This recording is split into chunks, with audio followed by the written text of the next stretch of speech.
We'll continue with oxides and now with carbon dioxide.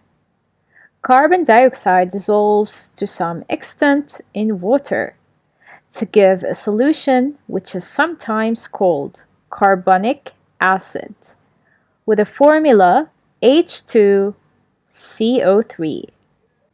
Carbonic acid means that the solution contains an acid. It has the formula H2CO3.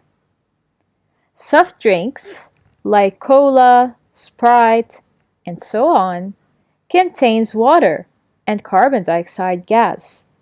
When carbon dioxide reacts with water, we obtain an acidic solution. We notice here the acid coming up.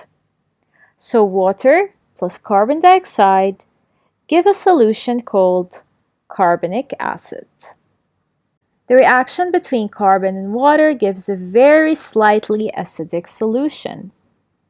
As we said before, the reaction between carbon and water is slightly acidic.